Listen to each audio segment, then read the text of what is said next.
Bismillahirrahmanirrahim. Assalamualaikum warahmatullahi wabarakatuh. Alhamdulillahi rabbil alamin. Wa afdalus salati wa atammut taslim ala sayyidina maulana Muhammadin al-mab'uth rahmatan lil alamin wa ala alihi wa ashabihi wattabi'in lahum bi ihsanin ila yaumiddin. سبحانك لا علم لنا إلا ما علمتنا إنك أنت العليم الحكيم ولا حول ولا قوة إلا بالله العلي العظيم رب اشرح لي صدري ويسر لي أمري واحلل عقدة من لساني يفقه قولي رب يسر ولا تعسر رب تمم بالخير. نوينا التعلم والتعليم والتذكر والتذكير والنفع والانتفاع والإفادة والاستفادة والحث على التمسك بكتاب الله وسنة رسوله والدعاء إلى الهدى والدلالة على الخير ابتغاء مرضات الله وقربه وثوابه آمين اللهم آمين. Alhamdulillah, segala puji dan syukur kita panjatkan ke hadrat Allah Subhanahu Wa Taala di atas limpah kurnia, taufik dan hidayah daripadanya. Kita dapat menyambung kembali siri daurah pengajian kitab Matan Sanusiyah ataupun Matan Ummul Barahin, membincangkan berkenaan dengan asas ilmu aqidah yang telah pun disusun oleh Al-Imam Abu Abdullah Muhammad bin Yusuf bin Umar As-Sanusi rahimahullahu ta'ala. Dan kita akan menyambung daripada perbahasan berkenaan dengan makna kalimah syahadah. Tanpa melengahkan masa, mari sama-sama kita melihat, merujuk kepada matan Ummul Barahin untuk kita huraikan tajuk yang akan kita bincangkan pada pagi ini insya-Allah taala. Bismillahirrahmanirrahim. Qala al-muallif rahimahullahu taala wa nafa'na bi'ulumihi wa 'ulumi masyayikhina fid darain amin. Berkata Al-Imam Abu Abdullah Muhammad bin Yusuf bin Umar bin Shu'aib As-Sanusi Al-Hasani rahimahullahu ta'ala, wa yajma'u ma'ani hadhihi al-aqaidi kulliha qawlu la ilaha illallah idh ma'na al-uluhiyyati istighna'ul ilahi an kulli ma siwahu wa iftiqaru kulli ma 'adahu ilayhi. فمعنى لا إله إلا الله لا مستغني عن كل ما سواه ومفتقرا إليه كل ما عداه إلا الله تعالى. Pada perbahasan berkenaan dengan makna kalimah syahadah ini, pengarang kita iaitu Al-Imam As-Sanusi rahimahullahu ta'ala, setelah mana beliau telah menyempurnakan perbahasan pada dua tajuk yang utama dalam bab akidah ini, iaitu bab uluhiyah dan juga nubuwah, perbahasan mengenai sifat-sifat yang berkaitan dengan ketuhanan, iaitu sifat yang wajib kita i'tiqad, yang mustahil dan yang harus bagi Allah Ta'ala, dan juga sifat-sifat berkaitan dengan Rasul-Rasul, iaitu apa yang wajib kita i'tiqadkan, apa yang mustahil, apa yang harus bagi mereka. Maka Al-Imam Sanusi tidak membincangkan tentang tajuk berkaitan dengan sam'iyat. Seperti mana kalau setengah-setengah matan-matan aqidah itu ada membincangkan tentang contohnya perkara-perkara sam'iyat, tentang malaikat, tentang hari akhirat, ya. Biasanya disentuh atau dibincangkan dalam matan-matan yang lebih besarlah, yang lebih panjang perbahasannya. Tapi oleh kerana Al-Imam Sanusi dalam matan Ummul Barahin ataupun matan Aqidah Sughra ini, tujuannya adalah untuk nak meringkaskan dan fokus kepada perkara yang pokok sahaja, maka Al-Imam Sanusi tidak menyentuh tentang perkara-perkara tersebut, ya. Tetapi terus kepada perbahasan makna kalimah syahadah, ya. Tetapi adakah bermaksud beriman dengan perkara sam'iyat seperti qada dan qadar, beriman kepada para malaikat, beriman kepada hari akhirat, beriman ataupun perkara berkaitan dengan al-mizan, syurga neraka, perkara yang wajib kita beriman, dan perkara tersebut kita tidak nampak melainkan hanya sampai kepada kita melalui pendengaran kita, ya. Ilmu itu, maklumat tersebut sampai melalui pendengaran kita, maka disebut sebagai sam'iyat. Adakah kita tidak perlu mengetahuinya, ataupun adakah dia tidak termasuk perkara yang wajib kita beriman? Ya. Perkara tersebut adalah perkara yang wajib kita beriman, tetapi cukup sekiranya kalau kita memahami makna kalimah syahadah ini, maka secara tak langsung dia membawa kepada kita beriman dengan semua perkara-perkara sam'iyat tersebut. Sebab itu Imam Sanusi dia ikhtisar, maknanya dia memada dengan menyebut perbahasan makna kalimah syahadah tanpa menyentuh perkara-perkara yang sam'iyat. Jadi bagi seorang yang belajar ilmu akidah, dia akan belajar mengikut anak tangga, ya. Maknanya dengan permulaan dengan contoh matan Sanusi Aqidah Sughra ini, kemudian setelah selesai perbahasan yang asas ni, dia masuk kepada peringkat yang seterusnya, ya, dengan perbahasan yang lebih panjang lebar lagi, maka di situlah baru disentuh tentang perkara berkaitan dengan malaikat, ya, syurga neraka, ataupun yang disebut sebagai as-sam'iyat. Jadi seperti yang disebutkan bahawa Imam Sanusi tidak menyentuh perkara perbahasan tentang sam'iyat dalam matan akidahnya ini, melainkan apa yang disentuh di dalam perbahasan mengenai makna kalimah Islam, ataupun nantinya akan disebutkan dalam kalimah syahadah itu dalam part la ilaha illallah Muhammadur Rasulullah, ya. Muhammadur Rasulullah, bila seseorang itu beriman dengan Muhammadur Rasulullah, bahawasanya Nabi Muhammad itu adalah pesuruh Allah, maka di bawahnya itu, ya, termasuklah beriman dengan Muhammad Rasulullah itu, beriman dengan sekalian para anbiya, beriman dengan para malaikat, beriman dengan kitab-kitab yang diturunkan. Kitab-kitab disebut sebagai apa? Kutubus samawiyah, kitab-kitab yang diturunkan, beriman pada hari akhirat. Kenapa? Kerana semua yang disebutkan itu adalah merupakan ilmu yang disampaikan melalui lidah baginda Nabi Muhammad sallallahu alaihi wasallam. Dengan arti kata lain, kalau kita beriman kepada Muhammadur Rasulullah dan kita memahami, kita sebut ni, tajuk kita ni untuk memahami makna kalimah syahadah. Bila kita memahami dan beriman dengan Muhammadur Rasulullah, mana kita beriman dengan semua perkara sam'iyat yang disampaikan oleh Nabi kita, Nabi Muhammad sallallahu alaihi wasallam. Kerana jalan untuk yang menyampaikan kepada kita maklumat tentang perkara-perkara ghaib ini adalah apa? Apa yang diceritakan oleh Nabi sallallahu alaihi wasallam. Kalau beriman dengan Nabi, maka beriman dengan semua apa yang Nabi kita sampaikan. Ya? Mana disentuh juga, cuma disentuh secara tidak langsung bila beriman dengan kalimah syahadah tersebut.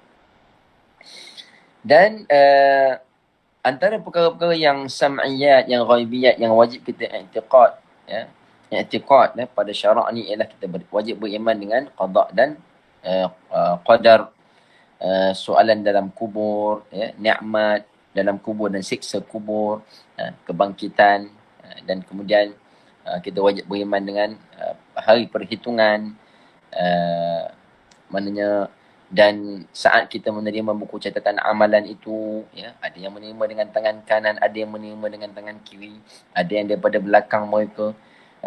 Al-mizan, timbangan, titian sirat, dan kemudian apa yang disebutkan telaga Nabi Muhammad sallallahu alaihi wasallam, telaga Al-Haud, kan? Dan beriman dengan syafaat Nabi Muhammad sallallahu alaihi wasallam, beriman dengan syurga, neraka, ya. Syurga bagi tempat orang yang berbahagia, yang menerima nikmat, dan neraka bagi orang yang celaka. Dan bahawasanya di dalam syurga itu terdapatnya bidadari, terdapatnya pelayan-pelayan. Semuanya ini adalah perkara yang sampai kepada kita melalui apa? Melalui sabda Nabi SAW ataupun melalui wahyu Al-Quran yang dibacakan oleh Nabi SAW kepada kita. Jadi beriman kepada Nabi Muhammad SAW itu sebagai utusan Allah menuntut kepada beriman dengan semua perkara yang ghaibiyat, yang sam'iyat yang dinyatakan oleh baginda sallallahu alaihi wasallam.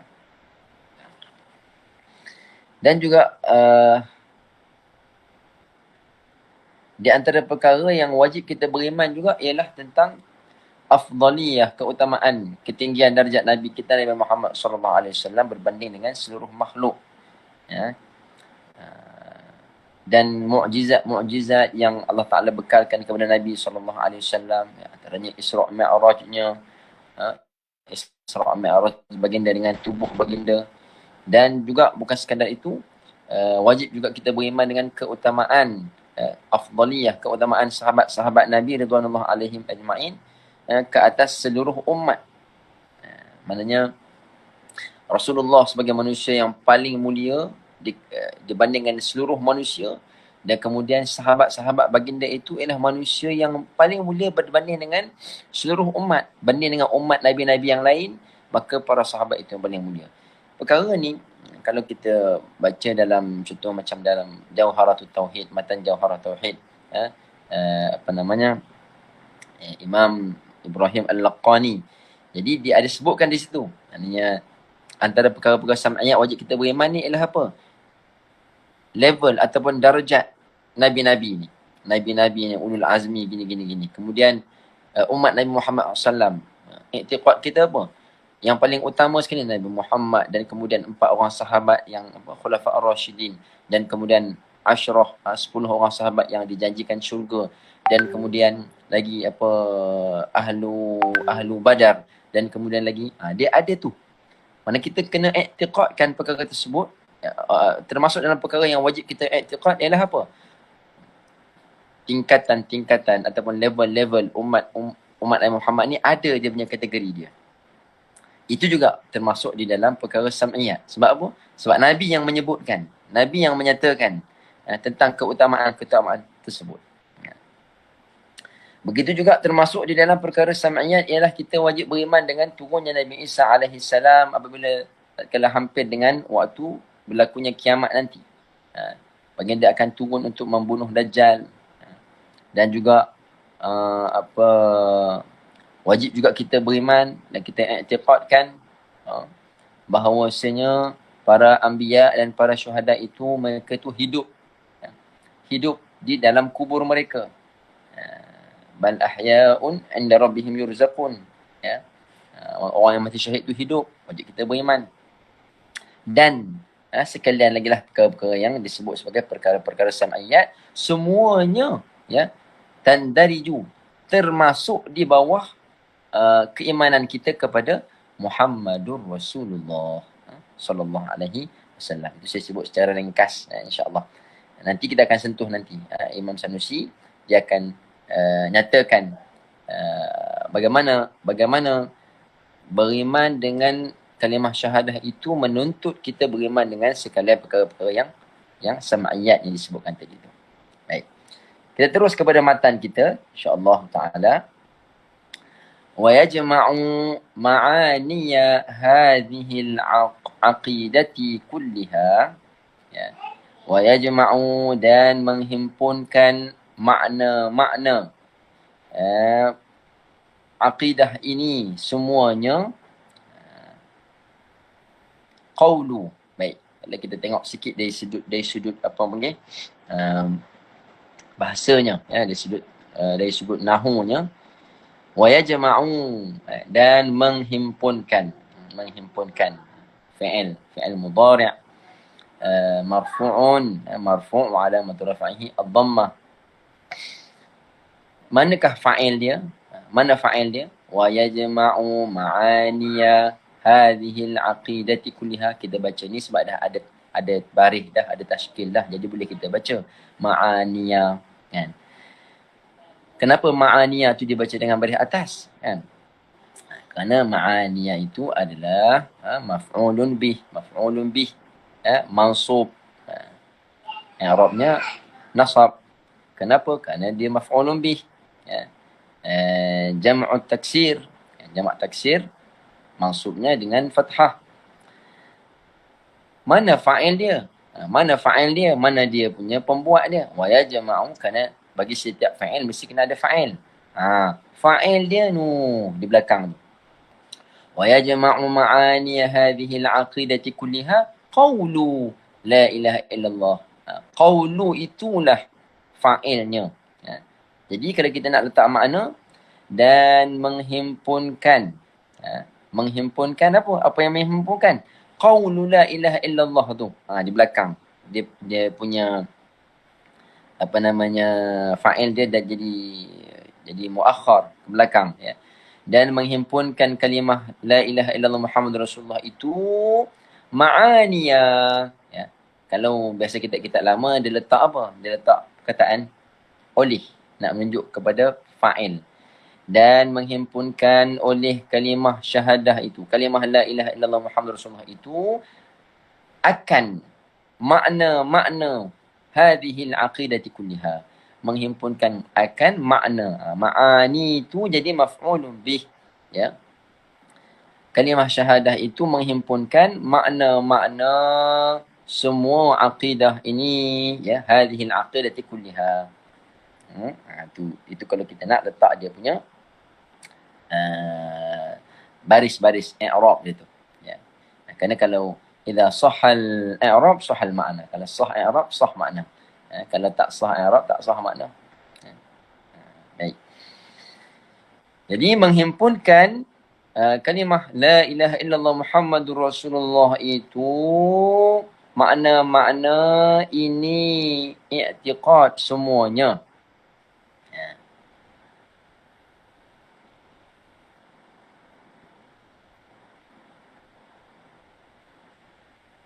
Okey. Jadi daripada matan ini di situ ada dia panggil hazfi mudhaf. Ada dia hazafkan mudhaf. Sebab apa? Sebab yang menghimpunkan makna-makna ataupun simpulan-simpulan akidah ini bukanlah kalimah la ilaha illallah Muhammadur Rasulullah itu, tetapi makna la ilaha illallah Muhammadur Rasulullah. Jadi kalau dari segi takdirnya apa? Wa yajma'u ma'ani hadhihi al-'aqidati kulliha makna qawli la ilaha illallah Muhammadur Rasulullah. Jadi kalau kita nak takdirkan yang mahzuf tu, dan menghimpunkan akan segala makna-makna i'tiqad ni semuanya apa? Makna bagi kalimah la ilaha illallah Muhammadur Rasulullah. Makna kalimah syahadah itu bukan kalimah syahadah itu sendiri, kerana lafaz syahadah itu maksudnya lafaz semata-mata itu tidak memberi petunjuk, melainkan melainkan dia punya makna kalimah syahadah itulah yang membawa semua simpulan-simpulan akidah tersebut. Itu sedikit kita nak sentuh daripada segi bahasanya, i'rabnya, secara ringkaslah. Okey, baik. Dan menghimpunkan semua makna-makna pegangan akidah itu, makna bagi kalimah la ilaha illallah Muhammadur Rasulullah. Dan kemudian Syekh Al-Imam As-Sanusi mentaklilkan kenapa pula kalimah la ilaha illallah tu menghimpunkan segala makna simpulan akidah. Jadi kata beliau, id ma'nal uluhiyah istighna'ul ilahi an kulli ma siwahu wa iftiqaru kulli ma adahu ilaihi. Jadi lazimlah daripadanya itu bahawa makna ilah, makna kalimah ilah Tuhan itu, ya, kerana makna uluhiyah kan kita sebut la ilaha illallah, la ilaha, la ilaha illallah. La, kalau kita i'rabkan la tu, kalimah syahadah tu, la tu apa? La nafiyah lil jins. La ialah huruf nafi, ya. Huruf nafi kategori apa? La nafiyah lil jins, ya. Yang menafikan semua jenis. Maknanya la ilaha, kita menafikan tidak ada Tuhan. Bukan maksud tak ada Tuhan. Tidak ada segala jenis Tuhan, ya. La ilaha illallah, melainkan Allah Subhanahu wa taala. Dari segi i'rabnya, la itu disebut la nafiyah lil jins. Jadi la nafiyah ni dia beramal seperti mana amalnya inna. Inna wa akhawatiha, iaitu dia menasabkan isimnya. Kalimah isim yang datang selepas la itu dibaca dengan nasab, dibaca dengan baris atas. Dibaca dengan baris atas. Lepas tu kita baca la ilaha, ya. Jadi ilah tu dia panggil isim inna, ya. Isim inna i'rabnya macam mana? Mabni 'ala al-fath. Mabni 'ala al-fath fi mahalli nasbin. Dia la ilaha illallah. Semua isim yang datang selepas pada la nafiyah lil jins dibaca dengan baris atas. Kenapa? Dia jadi mabni 'ala al-fath. Khabarnya itu mana? La ilaha illallah. Mana khabar dia? Bila ada isim mesti bila ada mubtada mesti ada khabar. Jadi kalau la ilaha, ilah itu menjadi isim la, mana khabar la? Khabarnya mana? Jadi khabar dia itu mahdzuf, khabarnya itu mahdzuf, takdirnya apa? Mawjudun. La ilaha mawjudun illallah. La ilaha mawjudun. Tidak ada Tuhan, ya. Tidak ada Tuhan yang mawjud kecuali Allah. Ya, itu. Jadi illa itu huruf istisna, dan ismul jalalah kalimah Allah itu dibaca dengan marfu', dibaca dengan rafu'. Kenapa? Kerana menjadi badal bagi dhamir mustatir pada khabar mahdhuf. Baik. Itu kalau kita nak sentuh dari segi nahwunya lah, ya. Baik. Kita pergi terus kepada matan tadi balik, ya. Idh ma'na al-uluhiyah, kerana makna uluhiyah pada kalimah ilaha, la ilaha, tidak ada Tuhan. Tuhan ni maknanya apa? Ya. Ni yang Imam Sanusi nak huraikan ni. Bila disebutkan Tuhan, la ilaha, tidak ada Tuhan. Kenapa kita menafikan tidak ada Tuhan yang selain daripada Allah? Padahal ada manusia-manusia yang menyembah Tuhan-Tuhan yang macam-macam. Yang ada yang sembah matahari, ada sembah berhala, ada sembah apa nama, macam-macam kan. Apa hak yang manusia, hak yang sesat ni dia ambil jadi Tuhan dia macam-macam. Ada satu kumpulan di Jepun, di negara Jepun tu. Pernah ada satu seminar akidah, pembentang tu dia tunjukkan ajaran-ajaran yang menyeleweng ni. Ada satu kumpulan tu dia menyembah apa tuan-tuan? Maafkan saya. Dia sembah alat sulit lelaki. Dia buat satu replika alat sulit lelaki tu besar kan, letak dekat depan. Lepas tu pakai duk sembah. Kan? Jadi kumpulan tu memang pelik lah kan. Di Jepun. Jadi bila ditanya kenapa dia sembah alat sulit lelaki tu, dia kata kalau tidak kerana yang ini maka tak adalah kita umat manusia ni. Dia ni lah yang menjadikan kita. Kan? Jadi gitu pula dia. Pemikiran dia jadi macam tu. Mana kalau tidak ada alat tu, tak mungkin kita ni akan wujud. Hasil daripada persenyawaan tu, maka jadilah kita. Maka inilah Tuhan yang wajib kita sembah, yang kita kena sembah. Tu sesat, kan? Sesat. Jadi Imam Sanusi ni nak bawa kepada kita sekarang ni, maksud la ilaha illallah kita kena faham dulu. Yang kamu kata tidak ada Tuhan yang layak disembah melainkan Allah tu. Tidak ada Tuhan. Kalimah Tuhan tu maksudnya apa? Kerana bila kita faham maksud bagi kalimah Tuhan itu, maka kemahlah akidah kita kepada Allah Subhanahu Wa Taala, dan yang mana yang selain daripada Allah memang tak layak untuk dijadikan sebagai sembahan. Jadi dia kata id ma'nal uluhiyah, kerana makna uluhiyah itu apa dia? Istighna'ul ilahi an kulli ma siwah. Terkayanya Tuhan itu daripada semua yang selain daripada dia. Terkayanya Tuhan itu, hak kita nak sembah ni, yang kita nak jadikan, nak angkatnya sebagai Tuhan, mestilah dia itu maha kaya daripada segala sesuatu. Dia tak perlu kepada yang selain daripadanya. Hanya mana dia tidak berhajat kepada yang lain daripada diri dia. Itu yang disebut sebagai istighna. Dia ni maha kaya. Dia tak berhajat kepada makhluk. Dia tak berhajat kepada sesiapa pun. Dan kemudian lagi, waftiqaru kulli ma adahu ilaih. Tak cukup dengan tu saja. Tak cukup dengan istighna sahaja. Tapi dia kena juga ada makna iftiqar. Makna berhajat. Berhajat apa pula? Berhajat segala sesuatu tadi tu kepada dia. Tengok. Dua makna penting. Yang pertama, istighna'ul ilah. Kayanya Tuhan itu, mana kayanya maknanya dia tak memerlukan. Tidak memerlukan kepada kepada semua yang selain daripada dia. Mana tak berhajat kepada makhluknya. Dan kemudian iftiqar, berhajat. Berhajat segala makhluk ini kepada dia.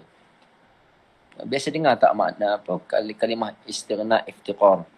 Istighna iftiqar. Ni tahqiq ni ya, bagi kalimah syahadah. Bila kita mengucap syahadah, maka kita datangkan makna ni. Makna apa? Istighna dan iftiqar. Apa maksud istighna dan iftiqar? Ini disebutkan oleh Imam Sanusi. Istighna makna terkaya. Allah Ta'ala tu maha kaya daripada segala makhluk. Maknanya Allah langsung tak berhajat kepada makhluk ni.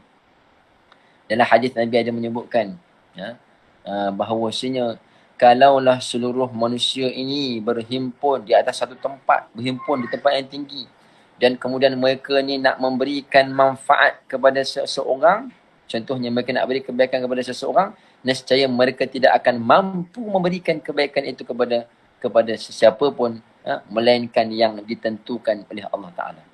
Dan kalau semua manusia ni berhimpun untuk nak memberikan kemudaratan kepada seseorang, semua manusia ni himpun, contoh kata nak bunuh kita, satu dunia ni berhimpun nak bunuh kita, mengumpul kekuatan, bersatu padu, nescaya mereka tidak akan mampu untuk menyampaikan kemudaratan pada seseorang itu, melainkan dengan apa yang ditentukan oleh Allah Ta'ala.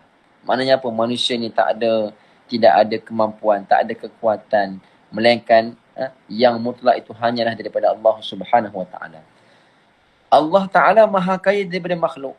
Kalau kita ni beramal macam mana pun, kalau kita semua manusia ni beramal soleh semua ni, tak ada seorang pun buat maksiat, bayangkan berapa bilion manusia di atas muka bumi ni kalau semua beriman. Yang demikian itu tidak menambah sedikit pun kehebatan Allah Subhanahu Wa Ta'ala. Allah tetap hebat macam tu juga. Dan kalau manusia ni semuanya lawan Allah Ta'ala, tak ada seorang pun beriman, contohnya lah, tak ada seorang pun yang beriman, maka ia tidak mengurangkan sedikit pun daripada kerajaan Allah Ta'ala, kehebatan Allah Ta'ala. Mana Allah langsung tak terkesan dengan makhluk ni. Allah bukan nak buat manusia ni untuk dia ambil manfaat. Kalau kamu sembah Allah Ta'ala tak jadi lebih mulia pun. Jadi kita beramal, kita taat kepada Allah Ta'ala ni, manfaatnya kembali kepada kita. Allah tidak mengambil manfaat daripada ciptaannya. Tidak. Allah maha kaya. Dia tak berhajat. Itu maksud istighna'ul ilah an kulli ma siwa. Dan kemudian waftiqaru kulli ma adahu ilaih. Dan berhajat setiap makhluk ini kepada Allah Ta'ala. Semua makhluk ni berhajat kepada Allah. Dan tidak ada satu pun makhluk yang dia ni tak berhajat kepada Allah. Sama ada secara dia sedar ataupun dia tak sedar. Semuanya berhajat kepada Allah. Kenapa?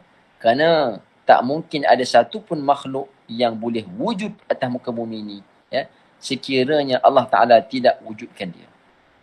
Bahkan ulama yang tahqiq, para muhaqqiqin mengatakan bahawa kewujudan kita atas dunia ni ialah dengan sebab Allah Ta'ala yang merahmati kita dalam bentuk apa? Sentiasa merahmati kita tanpa putus. Rahmat Allah Ta'ala ni kepada kita dengan mewujudkan kita ni, memberi nafas kepada kita ni, bukan sekali saja, bahkan dia secara berterusan. Kerana kalaulah Allah Ta'ala tu berehat, kalaulah Allah Ta'ala tu contohnya tarik nikmat dia sesaat sahaja, nescaya kita ni pasti tidak akan wujud. Bukan mati.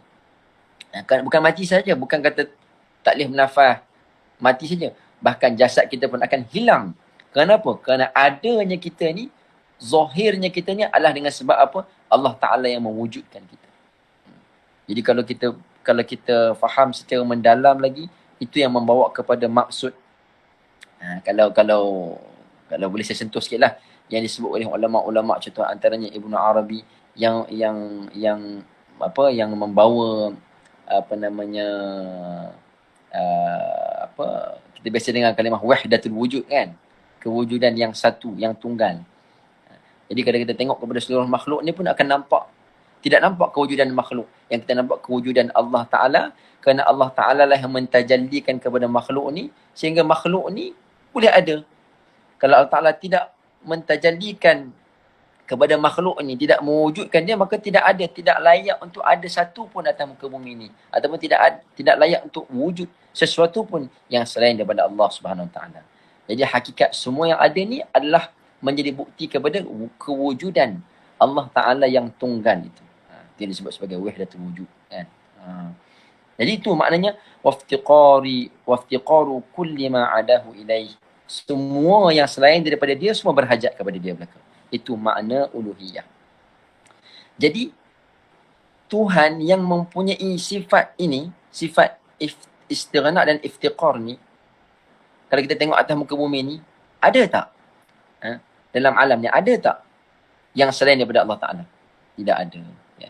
Hak yang manusia jadikan sembahan yang mereka dakwa sebagai Tuhan tu pun, contoh yang sembah berhala, hak yang sembah matahari, yang sembah apa semua, semuanya itu tidak ada sifat istighna dan iftiqar. Dia tu sendiri pun manusia yang cipta, macam mana nak jadi istighna iftiqar? Manusia buat dengan tangan dia. Hak yang berhala-berhala semua tu kan, yang mereka sembah, mereka buat dan mereka sembah. Sayyidina Umar pernah satu ketika bila dia bersama dengan para sahabat mengimbau kehidupan mereka waktu zaman jahiliyah, kan, dia tergelak kan. Dia kata teringat dulu zaman kita jahiliyah ni, jahil sungguh dia kata. Sebab apa? Pernah satu ketika aku buat Tuhan tu daripada apa? Daripada adunan buah tamar. Buah tamar yang masak tadi tu dijadikan sebagai adunan, ya, ajin, adunan, dia boleh dibuat bentuk macam kita adun tepung lah kan. Jadi bila dah jadi bentuk tu, dia buat bentuk Tuhan berhala kan. Jadi Tuhan yang dicipta daripada adunan buah tamar tadi, letaklah dalam sudut dalam rumah dia yang mulia. Jadi bila tiba saat lapar, tak ada makanan, tengok-tengok ada Tuhan hak yang dibuat daripada kurma tadi tu, cobek sikit tangan Tuhan tu, cobek sikit makan kan. Kurma kan boleh makan. Jadi dia kata kita ni jahil sungguh kan. Dah kita buat Tuhan tu, kita sembah dia. Waktu kita lapar tak ada makanan, Tuhan tu kita makan. Jadi kata dia memang jahil sungguh. Dia teringat zaman tu, dia tergelak. Kenapa? Kerana Tuhan ini sifatnya mesti kena ada istighna dan iftiqar. Dia tidak berhajat kepada makhluk, dan semua makhluk itu mesti berhajat kepada dia. Jadi Fama'na la ilaha illallah, maka makna la ilaha illallah itu adalah apa? La mustaghniyan an kulli ma siwahu wa muftaqiran ilaihi kullu ma adahu illallah. Itu kalau dihuraikan. La ilaha, tidak ada Tuhan, maksudnya apa? Tidak ada yang terkaya daripada setiap selain daripadanya, dan yang berhajat semua sesuatu kepada dia melainkan Allah Ta'ala. Dia huraikan makna ilah tu. Tidak ada yang bersifat dengan sifat ilah itu melainkan Allah sahaja.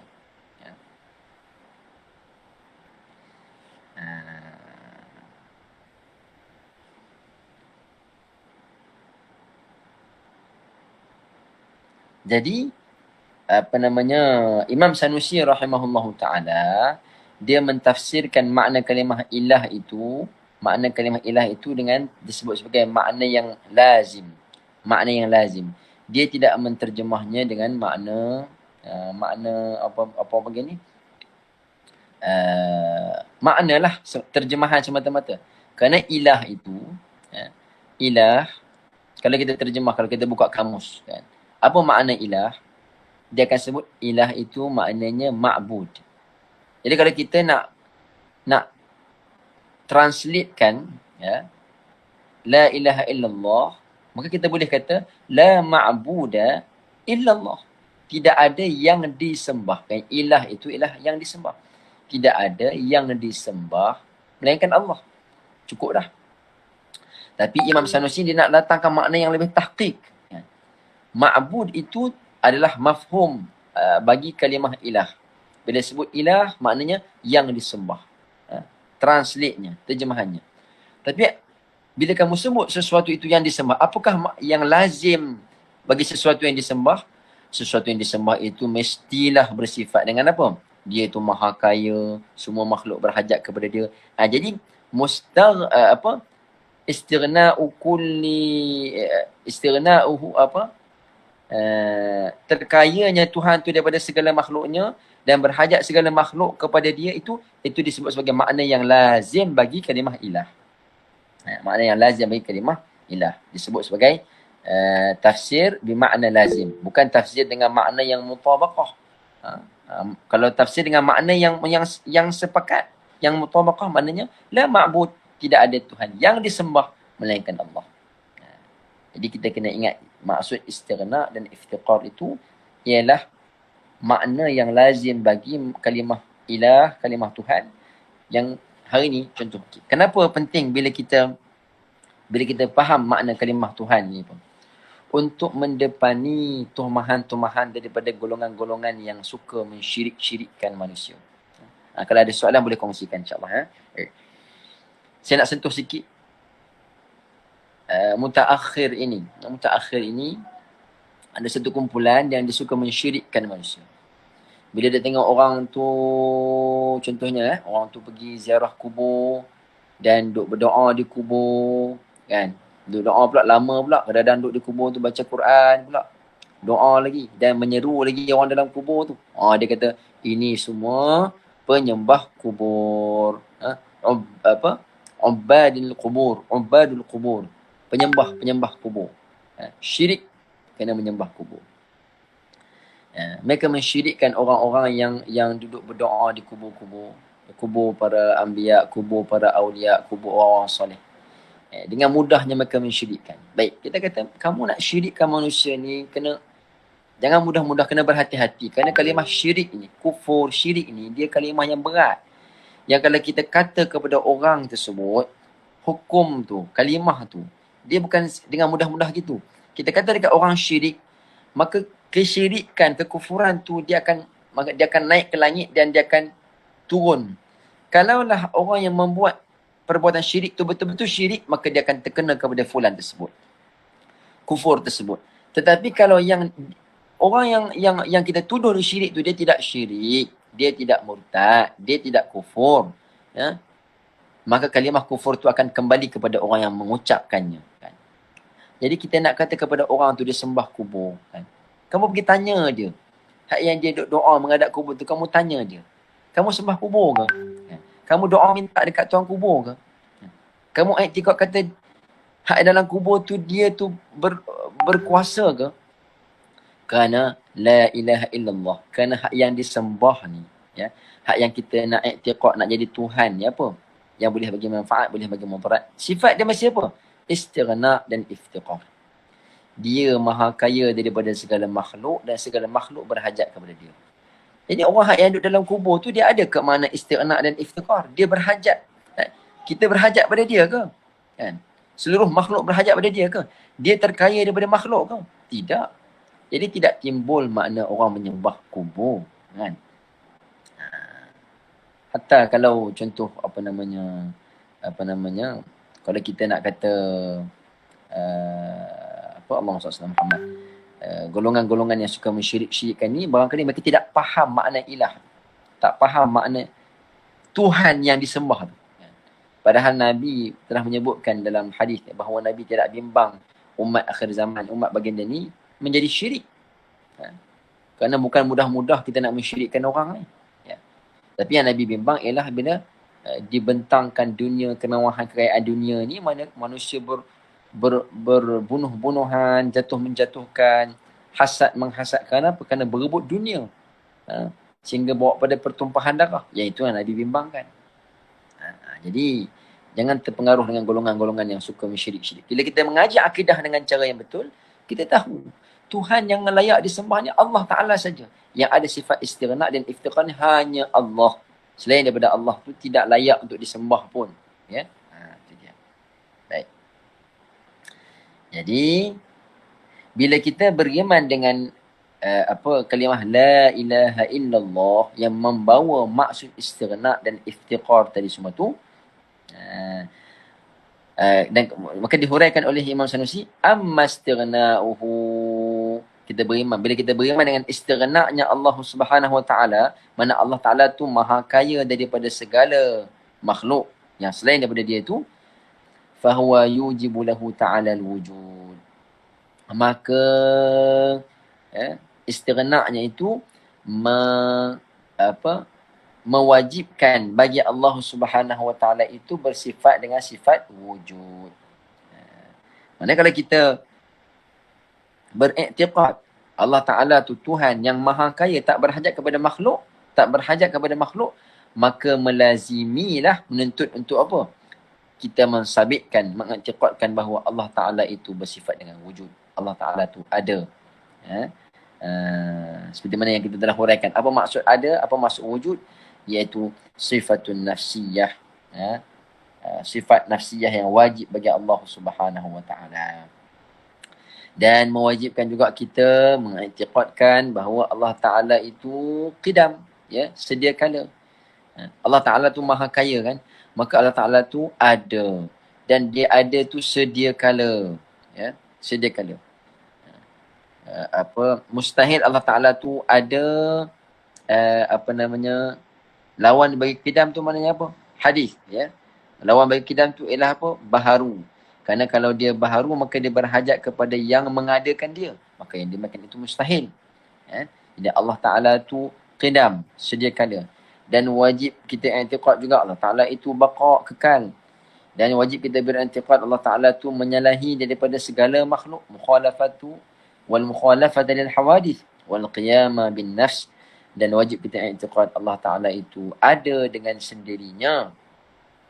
Jadi, 4 sifat yang awal ini, kan, selain daripada wujud tadi sifat nafsiyah, dan kemudian qidam, baqa', mukhalafatuhu lil hawadith, qiyamuhu bin nafsih.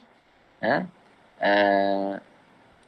sifat ini adalah merupakan sifat apa? Sifat salbiyah, seperti mana kita sebutkan sebelum ini. Dan wajib juga bagi Allah Subhanahu wa taala itu bersifat dengan apa? Tanazzuha anin naqais, dan maha sucinya Allah Ta'ala itu daripada segala kekurangan. Kenapa dia tak sebutkan wahdaniyah sekali di sini? Baik, nanti akan sebutkan di belakang, ya.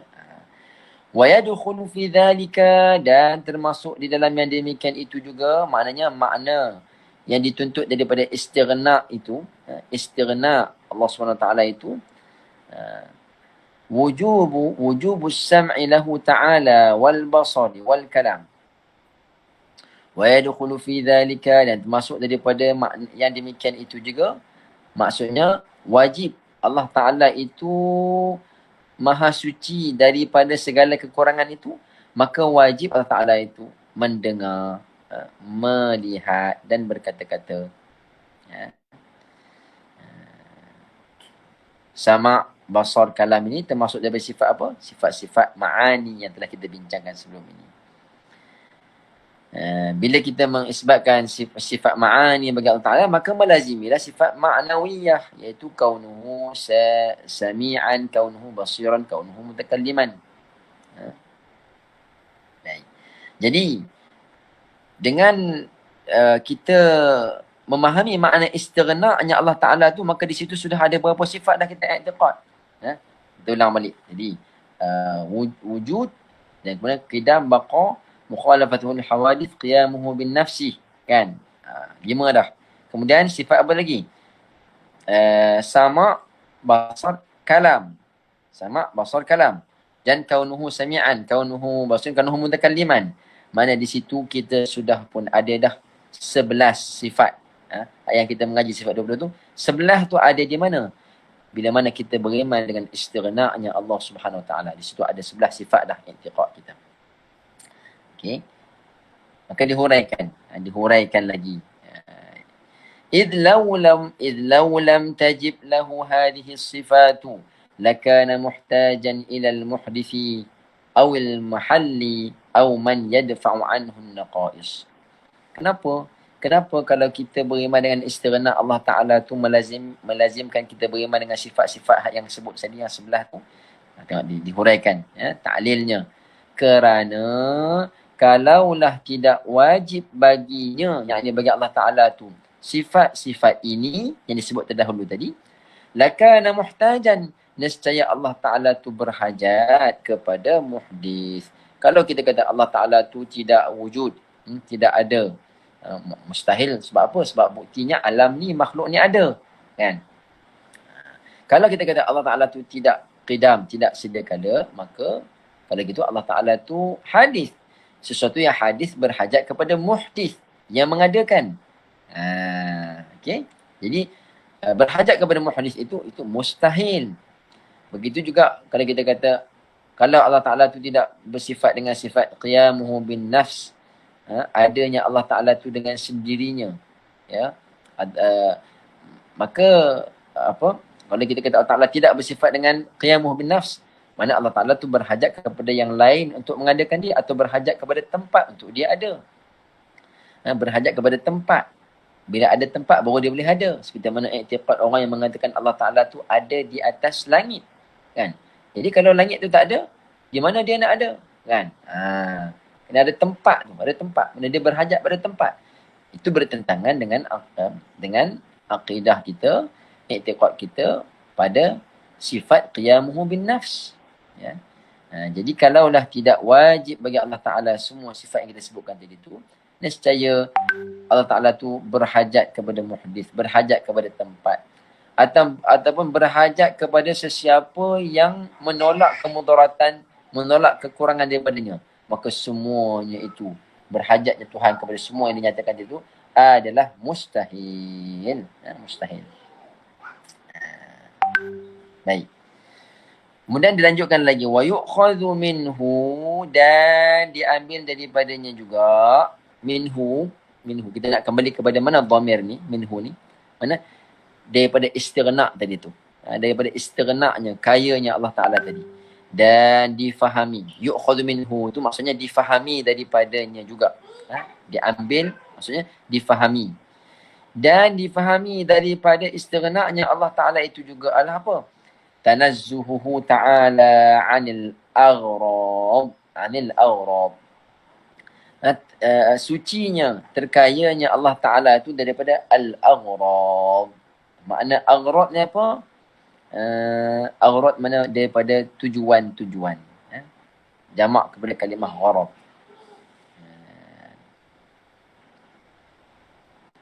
Jadi, maksudnya apa?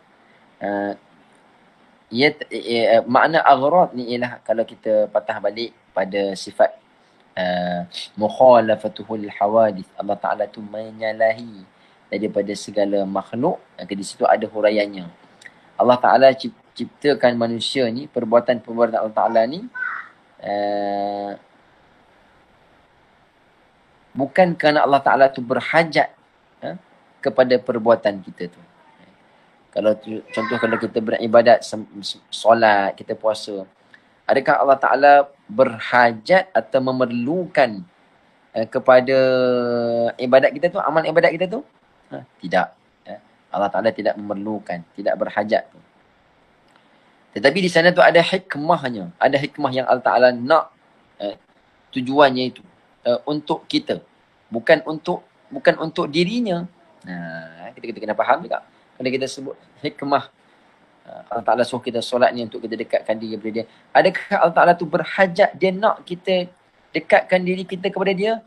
Dengan erti kata lain, kalau kita tak buat macam tu, maka akan jadi kekurangan pada Allah Ta'ala? Tidak. Hikmah Allah Ta'ala memberikan syariat kepada kita untuk kita menyembah dia, mendekatkan diri kepada dia. Hikmah ilahiyah itu adalah manfaatnya untuk kita, untuk makhluk, bukan untuk Allah. Jadi kalau Allah Ta'ala tu buat makhluk ni untuk tujuan-tujuan yang tertentu, dan kalaulah makhluk tidak berjaya mencapai tujuan tersebut, bermakna ia adalah kekurangan pada Tuhan.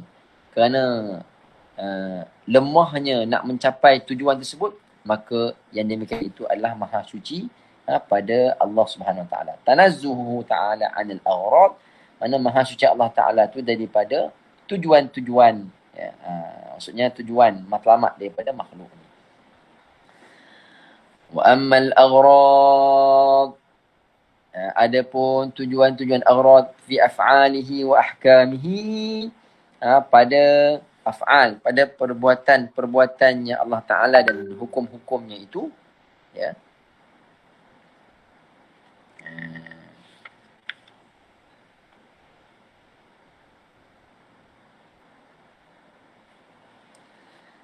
Yang dia kata sini apa? Tanazzuhu ta'ala 'anil aghradi fi af'alihi wa ahkamihi. Sucinya Allah Ta'ala itu daripada segala tujuan-tujuan pada pekerjaan-pekerjaannya dan juga pada hukum-hukumnya. Ya. Allah Ta'ala tidak berhajat pun, tidak ada matlamat, maksudnya tak memerlukan pun kepada perbuatan-perbuatannya. Allah Ta'ala buat makhluk ni, adakah Allah Ta'ala berhajat kepada makhluk? Tidak. Allah Ta'ala mewajibkan manusia ni solat, adakah ada tujuan-tujuan yang Allah Ta'ala berhajat kepada tujuan tersebut? Tidak. Kerana apa? Kalau kita katakan Allah Ta'ala itu berhajat kepada dalam perbuatannya itu, ya, Allah Ta'ala suruh manusia ni sembah dia kerana dia perlukan manusia sembah dia untuk nak menambah kekuatan dia, contohnya. Maka demikian itu melazimkan Allah Ta'ala tu iftiqar. Allah Ta'ala tu berhajat kepada makhluk. Ya. Sedangkan kita dah sebut dah di awal tadi, Allah Ta'ala tu maha kaya. Dia tak berhajat. Kalau manusia ni semua lawan dia, semua seorang pun tak beriman, sedikit pun tidak mengurangkan kehebatan Allah Ta'ala. Itu nak tunjuk kita istighna'nya Allah Ta'ala daripada segala makhluk. Ini yang kita nak huraikan di sini. Maknanya tanazzuh, maha suci Allah Ta'ala tu daripada aghrab, daripada mempunyai tujuan ataupun hajat-hajat daripada makhluk ini. Wa illa lazima iftiqaruhu ila ma yuhassilu gharadahu. Kalau tidak, nescayalah melazimi Allah Ta'ala tu berhajat kepada apa yang boleh menghasilkan tujuannya itu. Kaifa wa huwa jalla wa azza al-ghaniyyu an kulli ma siwa. Macam mana kita nak kata Tuhan tu berhajat pula kepada makhluk, padahal Allah Ta'ala tu al-ghani, maha kaya daripada selain daripadanya. Ya, jadi kena faham betul-betul makna istighna dan iftiqar tu, barulah jelas kalimah syahadah kita. Dan kita lanjutkan lagi. Dan wa yu'khadhu minhu aidan. Minhu lagi, ya, daripadanya lagi. Dan difahami daripadanya, daripada istighna itu lagi, annahu la yajibu alaihi ta'ala fi'lu syai'in minal mumkinati aqlan wala tarkuhu idh law wajaba alaihi ta'ala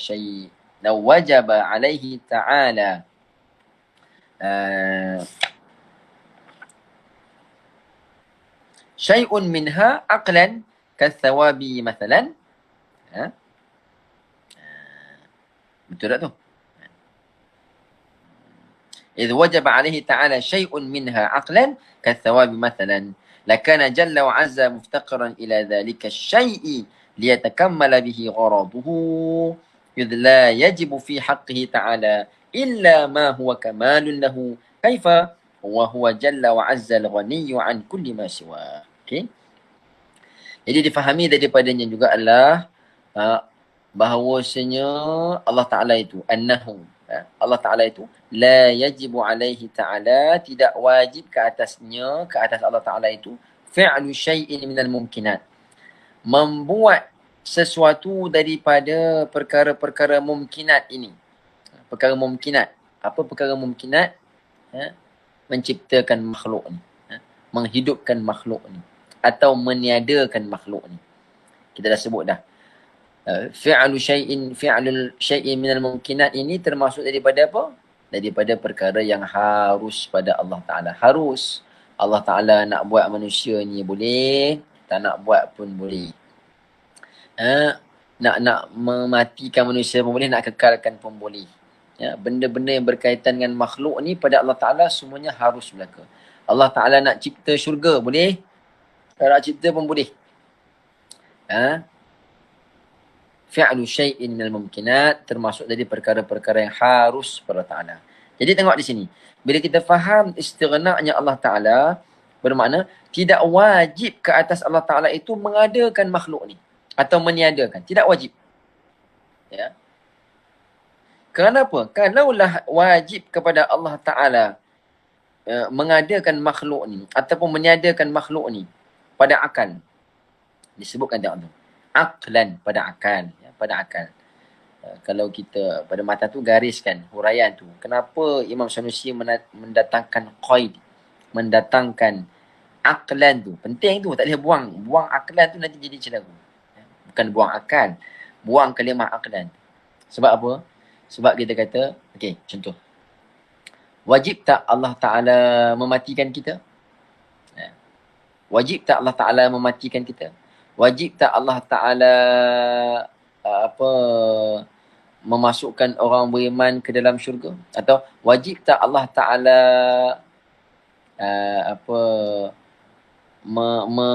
mengekalkan kita dalam syurga? Atau dalam neraka? Wajib tak?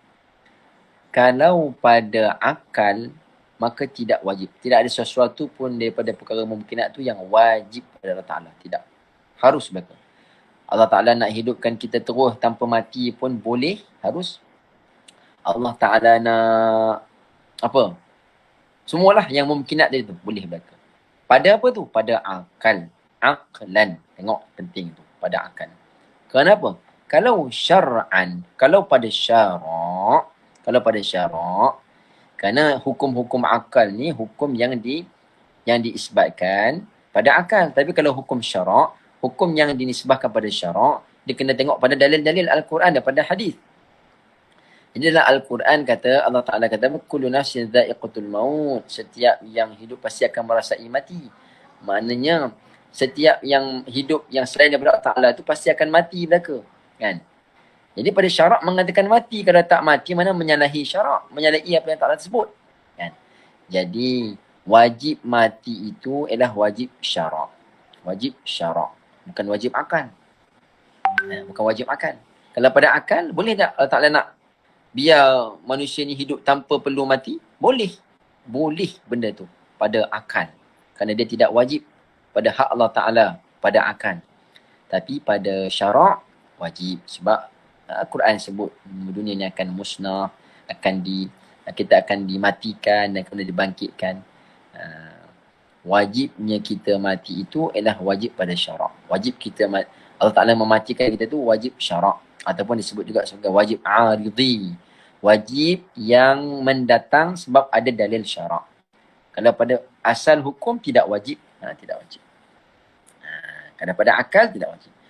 Kerana kalaulah wajib ke atas Allah Ta'ala itu sesuatu daripada perkara mumkinat itu pada akal. Seperti as-thawab, seperti memberi pahala kepada orang yang melakukan amal soleh. Wajib ke Allah Ta'ala bagi pahala kalau kita buat amal soleh? Tak wajib. Pada akalnya tak wajib. Kalau Allah Ta'ala tak bagi pun tak apa. Tapi Quran kata siapa beramal soleh Allah Ta'ala bagi pahala. Itu wajib aridhi. Jadi wajib sebab ada dalil syarak. Ataupun wajib syara'an. Kenapa? Kerana kalau pada akal ni, kalau Allah Ta'ala wajiblah bagi pahala kepada orang yang beramal soleh. Lakana jalla wa azza muftaqiran ila dhalika syai' liyatakammala bihi gharaduh. Kerana kalau kita kata Allah Ta'ala wajib memberi pahala kepada orang yang melakukan amal soleh, nescaya yang demikian itu nescayalah Allah Ta'ala itu berhajat kepada dhalika syai', kepada memberi pahala tersebut. Untuk apa? Liyatakammala bihi gharaduh. untuk menyempurnakan gharadnya, tujuannya. Bila kita kata Allah Ta'ala tu buat ada tujuan-tujuan, maka memberi pahala kepada makhluk itu termasuk dalam tujuan Allah Ta'ala yang kalau dia tak buat, tak sempurna tujuan dia. Tak sempurna matlamat dia. Maka yang demikian itu adalah tidak layak bagi Allah Subhanahu Wa Ta'ala. إِذْ لَا يَجِبُ فِي حَقِّهِ تَعَالَى إِلَّا مَا هُوَ كَمَالٌ لَهُ. Kerana tidak wajib bagi haknya Allah Ta'ala itu melainkan sesuatu yang sempurna bagi dirinya. Kalau kita kata nak sempurna Allah Ta'ala tu mesti dia kena bagi pahala kepada orang yang beramal soleh ni. Baru sempurna. Kalau tidak, Allah Ta'ala tu tak sempurna. Wajib tadi tu, wajib apa? Kalau kita kata wajib pada syarak, kerana ada dalil-dalil syarak, okey. Tapi kalau pada akal, adakah wajib? Tidak. Kerana Allah Ta'ala ni tak berhajat pun kepada makhluk ni. Kalau kamu beramal soleh, Allah tak nak bagi pahala pun tak apa. Sebab apa? Tak wajib pun Allah Ta'ala bagi pahala. Pada akalnya. So Allah Ta'ala tidak berhajat kepada makhluk dan tidak berhajat untuk nak menyempurnakan tujuan-tujuan dia dalam menciptakan makhluk ini. Mana kalau kita sedar perkara tersebut, kita ni langsung tak ada apa ni. Tak ada apa. Amalan kita pun tak ada apa. Amalan kita ni tak ada. Tak berhajat kepada amalan kita pun Allah Ta'ala ni. Jadi kita nak bangga diri pun tak ada apa. Tu kalau orang tu beramal soleh hebat macam mana pun, dia tak perlu bangga pun. Dia nak bangga apa? Sebab apa? Allah Ta'ala langsung tidak berhajat, tak memandang, tak berhajat pun kepada amal soleh dia tu. Tak berhajat. Ada pun yang Allah Ta'ala bagi pahala pada dia tu, maka tu hikmah yang Allah Ta'ala yang apa? Hikmah yang Allah Ta'ala nak berikan. Manfaatnya patah balik kepada manusia itu sendiri. Kenapa? Wa huwa jalla wa azza, dan Allah Ta'ala yang apa? Jalla wa azza itu al-ghani, maha kaya daripada segala yang selain daripada dia. Itu makna bagi istighna.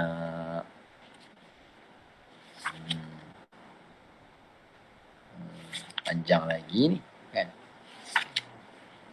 Jam dah pukul 10 dah. Baik, kita baca secara laju-laju lah. Secara laju-laju. Kalau boleh kita nak habiskan istinaq dan iftiqar pagi ni. Jadi pertemuan yang akan datang tu kita boleh huraikan maksud Muhammad Rasulullah. Boleh ke minta izin Ustaz Fazli? Mungkin dalam 10 minit lagi ni habiskan makna iftiqar. Minta izin dengan izin Ustaz. Okey, baik. Iftiqaru wa amma iftiqaru kulli ma adahu ilaihi, dan adapun iftiqar. Mana apa iftiqar tadi? Jadi pada kalimah faqr. Faqr maknanya miskin. Fakir, miskin. Fakir miskin ni apa? Orang fakir ni apa sifat dia? Dia tu kurang. Dia berhajat kepada bantuan orang. Tu mana fakir. Allah Ta'ala tu bila kita sebut la ilaha illallah, dia ada istighna, ada iftiqar. Istighna mana Allah Ta'ala maha kaya daripada makhluk. Iftiqar, seluruh makhluk itu berhajat kepadanya, kepada Allah Ta'ala. Jadi makna iftiqar tu apa?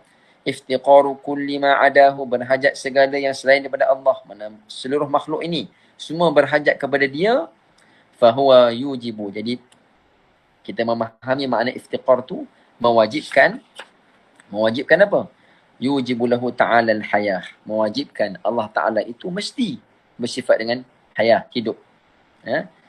Wa umumal qudrati wal iradati wal ilm, dan umum daripada sifat qudrah dan iradah dan ilm. Tengok ni, dia nak ta'lilkan. Kenapa? Kerana lawin tafa syai'un minha, kalaulah ternafi sesuatu daripadanya, daripada sifat yang kita sebut tadi. Hayah, qudrah, iradah, ilmu. Hayah, qudrah, iradah, ilmu. Dia 4 sifat tu dia ada berangkai tu. Dia berangkai. Ada kaitannya tu. Kerana ilmu dan iradah dan qudrah dan hayah dia ada kaitan. Nak ulang balik ke? Orang secara ringkas lah. Qudrah, kekuatan. Kekuasaan. Allah Ta'ala nak menciptakan makhluk ni. Allah Ta'ala menjadikan kita ni dengan qudrah Allah Ta'ala. Dengan sifat qudrah Allah Ta'ala. Qudrah itu nak mengadakan makhluk, nak menyediakan makhluk itu dia sesuai dengan iradah yang Ta'ala sejak azali. Jadi kalau Ta'ala berkehendak kepada sesuatu, maka dia mengadakan dengan qudrahnya. Dan iradah Allah Ta'ala itu sesuainya dengan ilmunya Allah Ta'ala. Dengan ilmu Allah Ta'ala, dengan pengetahuan Allah Ta'ala sejak azali. Ya. Dan ilmunya Allah Ta'ala itu, ilmu yang ada sejak azali Allah Ta'ala itu, mewajibkan adanya hayah. Hidupnya Allah. Kerana kalau tidak ada hayah, maka semua itu tidak akan ada. Itu yang saya sebutkan tu, dia semua berkaitan. Bukan maksud semua tu berhajat, tak. Semua tu ada sejak azali, tapi dia ada kaitannya antara satu dengan yang lain. Idh law intafa syai'un, kalaulah ternafi salah satu je daripada keempat-empat semua tadi. Lama amkana an yujada syai'un minal hawadith. Nescaya tidak akan mungkin Allah Ta'ala tu mewujudkan, mengadakan satu pun daripada hawadith, daripada makhluk ini. Fala yaftaqiru ilaihi syai'un, nescayalah tidak berhajat kepadanya sesuatu pun. Kaifa? Macam mana? Macam mana kita nak kata tidak berhajat sesuatu pun kepada Allah Ta'ala? Padahal wa huwa alladhi yaftaqiru ilaihi kullu ma siwa. Padahal dia itulah, Allah Ta'ala itulah yang berhajat seluruh makhluk kepadanya. Wa yujibu lahu ta'ala, dan mewajibkan juga bila kita beriman dengan iftiqar dan sifat iftiqar tadi tu, mewajibkan bagi Allah Ta'ala itu dengan sifat wahdaniyah. Wahdaniyah, esanya, tunggalnya Allah Ta'ala itu. Idh law kana ma'ahu thanin, kerana seandainya ada bersama dengan Allah Ta'ala itu thanin, mana Tuhan yang lain. Thanin, mana Tuhan yang lain selain daripada Allah Ta'ala. Pada ketuhanan tu ada yang lain yang mempunyai sifat Tuhan selain daripada Allah. La ftaqara ilaihi syai'un, nescaya tidak akan berhajat kepadanya sesuatu pun. Liluzumi ajzihi ma hina idin. Kenapa? Kenapa kalau ada Tuhan yang lain, nescaya makhluk ni tidak berhajat kepada Tuhan tersebut? Kenapa? Tengok ni. Liluzumi ajzihi ma hina idin. Kerana melazimkan lemahnya kedua-dua Tuhan tadi tu pada waktu tersebut. Lau kana fihi ma alihatun illallahu lafasadata. Kalaulah ada dua Tuhan dalam langit dan bumi ni, ada dua Tuhan yang mentadbirnya, nescaya akan hancur. Jadi kalau Tuhan sama Tuhan tu pun berbalah, Tuhan sama Tuhan tu pun lemah, macam mana makhluk ni nak berhajat kepada Tuhan pada waktu tersebut? Maka secara tak langsungnya wajib kita i'tiqad Tuhan tu esa, satu, tak mungkin ada dua.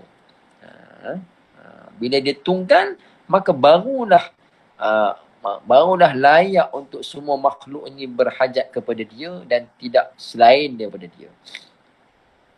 Kaifa, bagaimana? Wa huwa alladhi yaftaqiru ilaihi kullu ma siwahu. Padahal dia tu Allah Ta'ala tu yang mana seluruh makhluk berhajat kepada dia. Saya baca huraian ringkas je tu sebab kita nak laju-laju sikit. Kalau ada yang tak faham nanti boleh bangkitkan persoalan. Wa yu'khadhu minhu aidan, dan difahami daripada iftiqar tu juga, hudusul alami bi asrihi. Baharunya alam ini seluruhnya. Bi asrihi tu maknanya seluruhnya. Bi ajma'ihi, jami'ihi. Alam ini, alam, ma ma'na al-alam, apa makna alam? Kullu ma siwallah, semua yang selain daripada Allah itu adalah alam. Jadi baharunya alam ini seluruhnya difahami daripada iftiqar semua makhluk kepada Allah ialah apa? Hudusul alam, semuanya alamnya adalah baharu. Idh law kana syai'un minha qadiman, kerana apa? Kalaulah ada satu daripada alam ini yang bersifat qadim, yang bersifat sedia kala. Kalau ada orang nak kata bumi ini sedia kala, bumi ini ada sejak dulu lagi, sejak azali. Lakana dhalika syai'u mustaghniyan anhu ta'ala. Nescaya benda yang qadim, yang sesuatu daripada alam yang kita hukumkan qadim itu, nescaya dia tu mustaghniyan anhu ta'ala. Dia tu tidak berhajat kepada Allah Ta'ala. Sebab dia ada sendiri dah kan. Dia tak berhajat kepada yang mengadakan dia. Kaifa? Bagaimana kita nak katakan demikian? Wa huwa alladhi yajibu an yaftaqira ilaihi kullu ma siwa. Padahal Allah Ta'ala itulah yang wajib semua makhluk tu berhajat kepada dia. Semua berhajat kepada dia. Kerana kita dah pun menghuraikan pada sifat yang sebelum ini, sifat yang wajib bagi Allah Ta'ala. Bahawasanya seluruh makhluk ini adalah baharu dan setiap yang baharu itu berhajat kepada yang mengadakan, yang mewujudkan. Berhajat kepada mukhassis. Tu untuk istilah-istilah tu kena patah baliklah pada huraian yang sebelum ini, ya. Mukhalafatuhu lil hawadith contohnya, kan.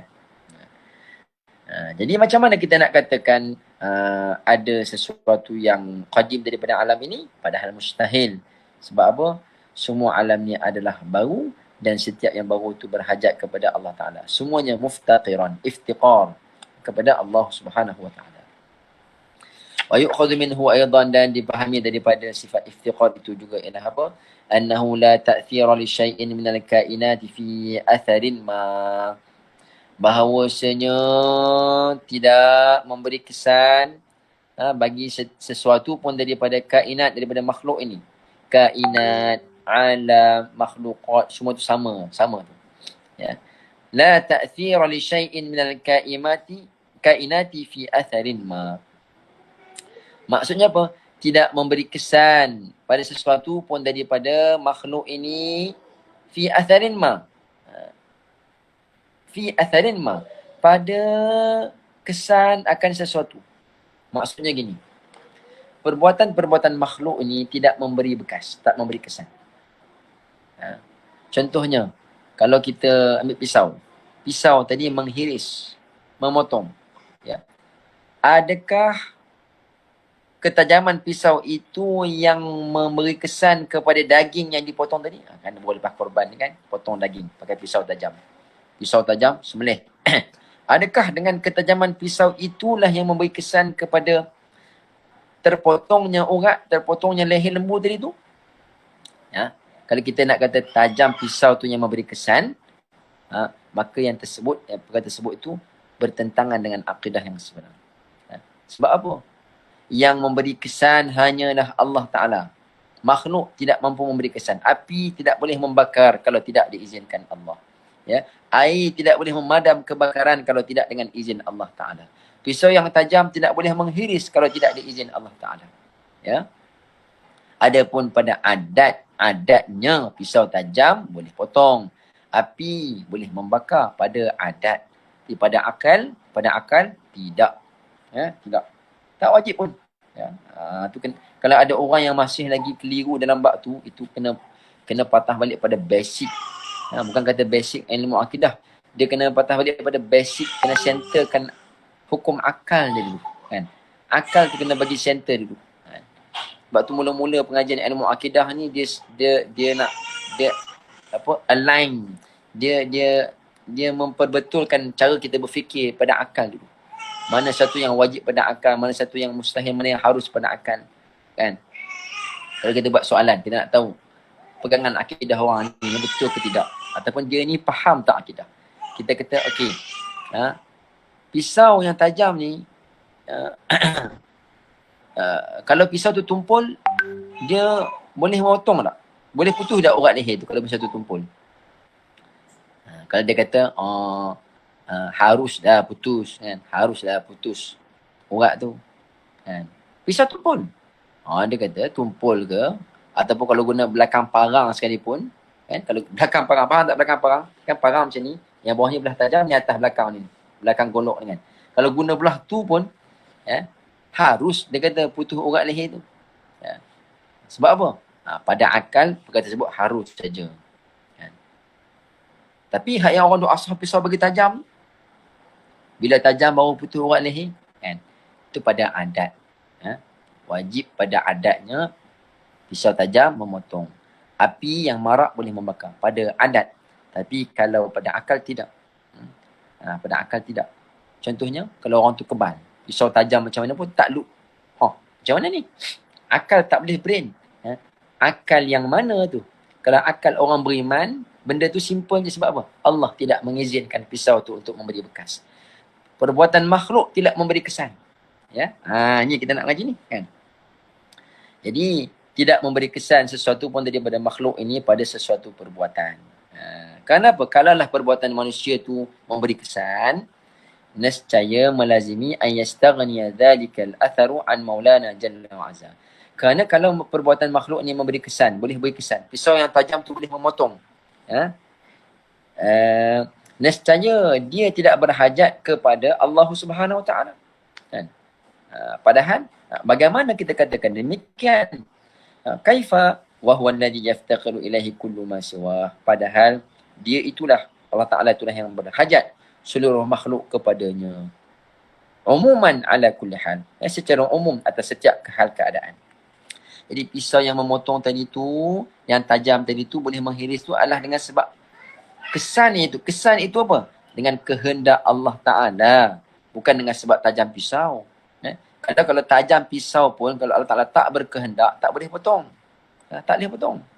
Pasal apa tak lut ni? Allah tak berkehendak. Api yang marak menyala yang besar tu, tak membakar pun tubuh Nabi Ibrahim AS. Kenapa? Pelik manusia zaman tu. Sebab Allah Ta'ala tak berkehendak. Kalau orang tu dia beriman, akidahnya betul, akidahnya bersih, maka dengan mudahnya dia melihat sesuatu yang berlaku dalam alam semesta ini, dia nampak Allah Ta'ala tu yang maha berkuasa. Makhluk ni tak boleh bagi kesan apa-apa.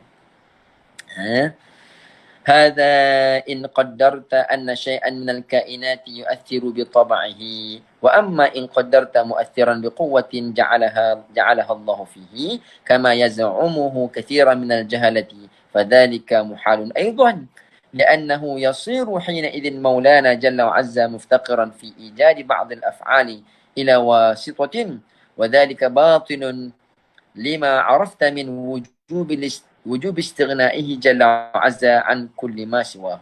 Ini penting juga ni. Bila kita bincangkan, kita kata pisau yang tajam tadi tidak memberi kesan, di situ ada huraian lagi. Apa dia? Tengok. Hadha, ini in qaddarta, kalau kamu mentakdirkan, bahawa anna syai'an, bahawa sesuatu yang daripada makhluk tadi tu memberi kesan dengan dirinya sendiri, dengan tabiatnya. Pisau yang tajam boleh memotong dengan tabiatnya.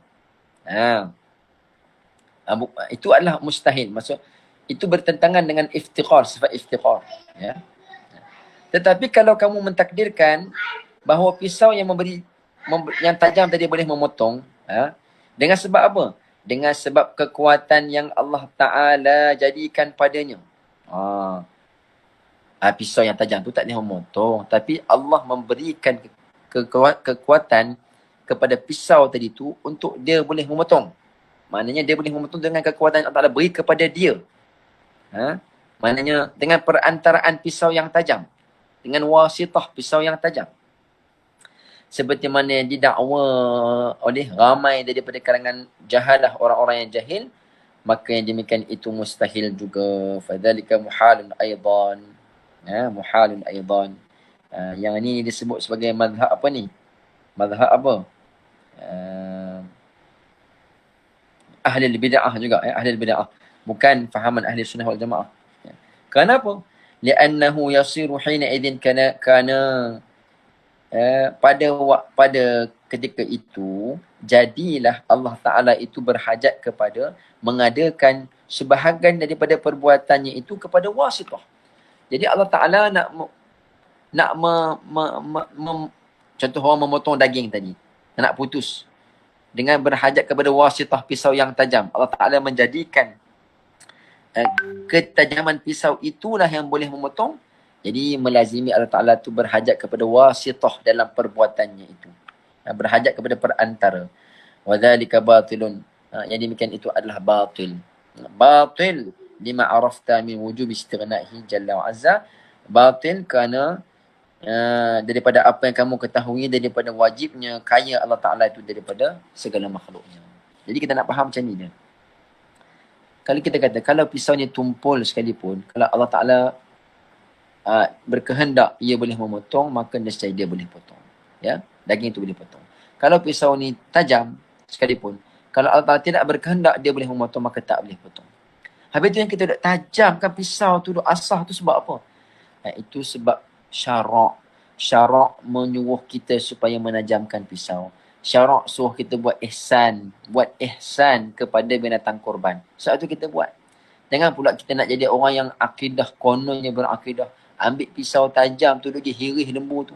Kononnya, kalau Allah Ta'ala berkehendak putus, maka putus. Konon nak menggambarkan kata kita ni iktiqat kemah. Bukan. Orang yang kalau dia contohnya dia buat sesuatu yang menyalahi adat, menyalahi syariat, walaupun iktiqat dia tu betul, maka perbuatannya salah. Kerana perbuatan kita ini mesti selari dengan akidah. Walaupun kita tajamkan pisau, kerana syariat suruh kita tajamkan pisau, syariat suruh kita asah bagi tajam, supaya cepat memotong, tetapi iktiqat kita bukan ketajaman pisau ini yang boleh memotong urat leher. Bukan. Yang memberi kesan Allah Ta'ala. Perbuatan saya ini adalah mengikut syariat. Itu baru selari. Itu baru betul. Kita ikut syariat dan akidah kita pun tidak tertumpu kepada makhluk. Kalau kita dah asah pisau ikut syariat betul ni, dan kemudian kita bila potong tu kita bangga, tengok pisau aku yang tajam ni yang boleh potong. Kita iktikad kata makhluk tu memberi kesan, maka perbuatan kita tadi tu betul, tapi iktikad kita salah. Iktikad kita salah pada Allah Subhanahu wa ta'ala. Kerana makhluk tidak memberi kesan, tak memberi bekas. Itu faham daripada makna iftiqar. Makhluk semua berhajat kepada Allah. Faqad bana laka tadammunu qawli la ilaha illallah, maka telah jelaslah kepada kamu kandungan daripada kalimah la ilaha illallah lil aqsamis thalathah, bagi pembahagian yang tiga, allati yajibu 'alal mukallafi ma'rifatuha fi haqqi maulana jalla wa azza. Jadi daripada kalimah la ilaha illallah tadi tu telah jelas kepada kita dah. Jelas apa tu? Aqsam, pembahagian sifat-sifat Allah Ta'ala itu. Sifat apa? Iaitulah ma yajibu fi haqqihi ta'ala wa ma yastahilu wa ma yajuzu. Apa yang wajib pada Allah Ta'ala, apa yang mustahil dan apa yang harus. Jadi kalau kita contohnya orang yang mengaji dengan tahqiq ilmu akidah ni, bila dia berzikir tu la ilaha illallah, la ilaha illallah, mana kalimah la ilaha illallah dia tu padat. Padat apa? Padat dengan mafhum, dengan makna, dengan istighna, iftiqar. Allah Ta'ala maha kaya daripada makhluk-makhluk semua berhajat kepada dia. Dan juga sifat-sifat Allah Ta'ala yang wajib, sifat yang mustahil bagi Allah Ta'ala, sifat yang harus, semua terkandung dalam kalimah la ilaha illallah. Sebab tu kalau orang yang zikir la ilaha illallah dengan memahami, maka kalimah tu berat. Kalimah tu berat tu. Kalimah tu berat. Tadi orang yang tak faham akidah, dia zikir macam air mengalir je. La ilaha illallah, la ilaha illallah. Tak ada apa-apa kesan pada dia.